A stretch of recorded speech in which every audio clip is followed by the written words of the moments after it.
យកបាយមេលឿនតិចមកដាក់ធ្វើត្រឹមហ្នឹងអូយមេប្រពន្ធឯងលេងកញ្ចក់អញ្ចឹងមកហ៎មិនក៏អញធ្វើអីភ្លើអញ្ចឹងហ៎ភ្លើទេអត់អីគ្នាមានចេតនាអត់ទេមេធ្វើអាស្លាមេមកលេងផ្ទះម្ដងមើលឥឡូវកំពុកបាយអស់លេងគ្នាដែលតែចង់ស្អីមនុស្សគ្នាតាក់កម្រាលពុំនេះមកគាត់ថាអីឯងអូធ្វើចិត្តឲ្យហ៊ុនតិចមើលឯងចិត្តស្រាលហើយថ្ងៃណាឡើងធ្វើមេកើតខ្ញុំសុំទៅមេដែលខ្ញុំអប់រំប្រពន្ធឲ្យបានល្អមេតែចង់អប់រំមិនបានល្អប្រពន្ធល្អប្រពន្ធឯងចាំបាច់អប់ទៅទៀតតែគាត់ទៅរុំទៅបានមេដៃដាក់ខាងនេះខ្លាំងមកមេអត់អីទេមេមិនប្រកាន់តែខ្ញុំប្រកាន់មេអានេះខ្លាចគាត់ដួលបាទប្រពន្ធឯងគាត់អន់ជើងក្រោមបាទឥឡូវជិះទៅមេបាយអស់បាត់ហើយឥឡូវតែខ្ញុំសល់តែមីមេញ៉ាំមីបានទេញ៉ាំស៊ីបានអញធ្វើដល់មេរឿងអីអញធ្វើប៉ុណ្្នឹងបានបាទហើយនិយាយថាកូនស្រីយើងណានៅក្រោយតោះមេទៅក្រោយមកមេនេះគឺជាផ្ទះបាយរបស់ខ្ញុំអូស្អាតមែនតើអូនេះជាកូនស្រីរបស់ខ្ញុំយីអានេះមានកូនស្រីឡើងស្អាតតែម្ដងបើបានធ្វើប្រពន្ធចង់អញដឹងល្អប៉ុណ្ណាទេថោកហ៎មេអញធ្វើចឹងថោកហ៎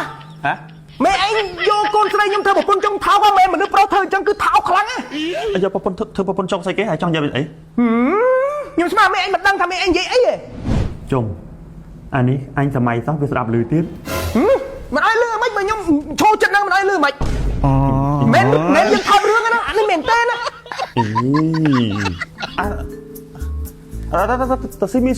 អត់មានខួយប្រយ័ត្នខ្ញុំវាយទៅអាឈួតខ្ញុំយកដឹកយកទៅវត្តហើយខ្ញុំប្រាប់តែខ្មោចចូលខ្ញុំប្រាប់កូនស្រីម្នាក់ពូអូយណាពូណានេះណាពូមកលេងអត់ទិញក៏ខ្វះឲ្យអូនចាំអត់អីទេចាក់ពូមកលើក្រោយពូទិញពណ៌ទាញឲ្យអូនទិញហ្គេមតៃឲ្យអូនណាកូនណានេះក្មេងខ្ញុំដឹងហើយបើតែកូនណាច្រឡំពូហើយពូមកអត់ទេពូដែរពូធំជាងប៉ាពូធំជាងប៉ាមិនម៉េចតើឯងមិនប៉ាវាបាទអញមិនមេឯងបាទចឹងអញមិនធំជាងឯងទួនទាញធំជាងឯងចឹងមិនពូធំជាងប៉ាខ្ញុំខ្លាចអាប្រូអីផ្សេងប្រយ័ត្នអត់មានមកធ្វើអញ្ចឹងណាកូនស្រីកុំអង្គុយលើមេរបស់ប៉ាចឹងអត់ត្រឹមត្រូវទេមើលទៅអត់ត្រឹមមើលអត់អីក្មេងវាស្រឡាញ់ចាស់វារាក់តាក់អមិនប៉ុន្តែកូនស្រីកូនអញច្រឡំពូឯងមិនពូកូនឯងទេហើយជពូនេះពូអើយអូពូយ៉ាប៉ែពូនេះឡើងឆ្លើយមកនេះមកមេខ្ញុំសុំទោសណាមេដោយសារតាកូនខ្ញុំវាធ្វើអាផ្លាក់ភ្លុងអត់សូវគ្រប់ទឹកទេមេអើយកូនខ្ញុំមកកូនឯងទៅរៀបចំមីរីវ៉ាឲ្យមេតិចមកប៉ាញ៉ាំមីស្រស់ហើយថែមពងមាន់ឲ្យប៉ាមួយហើយមេគាត់ញ៉ាំមីឆាអញ្ចឹងកូនឯងយកអាមីរីវ៉ាយើងហ្នឹងឆាឲ្យគាត់ទៅហើយដាក់សាច់គោឲ្យគាត់ដាក់បន្លែគាត់ទៅប៉ុន្តែគាត់អត់យកពងទេ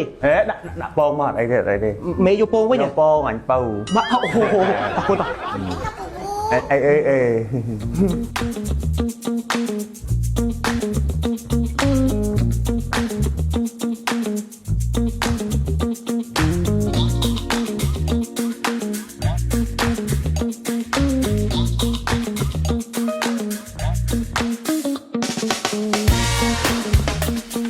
បងប្អូនឃើញពួកខ្ញុំកំពុងតែញ៉ាំមីក៏បងប្អូនមើលទៅទំនងឲ្យលេបទឹកមាត់ដែរត្រូវអត់អញ្ចឹងពួកខ្ញុំកំពុងតែញ៉ាំមីរីវ៉ាណាបងប្អូនបាទសម្រាប់មីរីវ៉ានេះបងប្អូនអាចយកទៅស្រស់ក៏បានបងប្អូនអាចយកទៅឆាក៏បានដែរបើមិនជាបងប្អូនយកទៅឆាវិញគឺថាឆ្ងាញ់តែម្ដងបងប្អូនអាចថែមជាមួយនឹងពងទាពងមាន់ឬមួយក៏ថែមជាមួយនឹងសាច់គោបន្លែអីតិចតួចទៅគឺថាជាតិកប់សេរីតែម្ដងហើយសម្រាប់ស្រស់វិញសាច់សរសៃមីគឺស្វិតឆ្ងាញ់ល្អតែម្ដងហើយសម្រាប់មីរីវ៉ានេះវិញផលិតចេញពីម្សៅស្រូវសាលីលេខ1ពីប្រទេសអូស្ត្រាលីធ្វើឲ្យសរសៃមីស្វិតល្អហើយមួយកែហាមាន30កញ្ចប់ហើយមាន4រសជាតិណាបងប្អូនបាទមានដូចជារសជាតិសាច់មាន់រសជាតិសាច់គោរសជាតិជូរហឹរនិងរសជាតិបង្កងហើយសម្រាប់តម្លៃវិញត្រឹមតែ$3ជាងតែប៉ុណ្ណោះនាំចេញទៅ50ប្រទេសជាងឯណោះណាបងប្អូនហើយមិនតែប៉ុណ្ណោះនាំចូលមកប្រទេសកម្ពុជាផ្ដាច់មុខដោយក្រុមហ៊ុន Camdy Food ទៀតផងហើយបើសិនជាបងប្អូនចង់រកទិញបងប្អូនអាចរកបានតាមដេប៉ូតូចធំទូទាំង25ខេត្តក្រុងឬក៏បងប្អូនអាចធ្វើការកម្មង់តាមលេខ Telegram ដែលខ្ញុំដាក់នៅខាងក្រោមនេះឬមួយក៏ Page នៅខាងក្រោមនេះក៏បានដែរ